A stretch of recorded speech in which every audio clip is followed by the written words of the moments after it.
యాదాద్రి భువనగిరి జిల్లా యాదగిరిగుట్ట పట్టణంలోని ఎస్వీఎన్ పాఠశాలలో నిర్వహించిన బంగారు బతుకమ్మ వేడుకలలో తెలంగాణ రాష్ట్ర ప్రభుత్వ పాలేరు ఎమ్మెల్యే బీలైలయ్య పాల్గొన్నారు.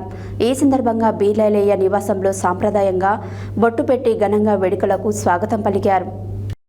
యాదాద్రి భువనగిరి జిల్లా యాదగిరిగుట్ట పట్టణంలోని ఎస్వీఎన్ పాఠశాలలో నిర్వహించిన బంగారు బతుకమ్మ వేడుకల్లో తెలంగాణ రాష్ట్ర ప్రభుత్వ విప్ ఆలేరు ఎమ్మెల్యే బీలైలయ్య పాల్గొన్నారు. ఈ సందర్భంగా బీలైలయ్య నివాసంలో సాంప్రదాయంగా బొట్టు పెట్టి ఘనంగా వేడుకలకు స్వాగతం పలికారు. అనంతరం సమావేశంలో పాల్గొని మాట్లాడుతూ తెలంగాణ రాష్ట్రంలో సాంప్రదాయమైన బతుకమ్మను మహిళలు ఘనంగా జరుపుకోవాలని తెలిపారు. తర్వాత విద్యార్థులతో కలిసి బతుకమ్మ ఆడారు.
Heartily congratulations to all the winners: Nihal Raj, Mayansh, Vasikar, Uday Kiran, Dinesh and Srija.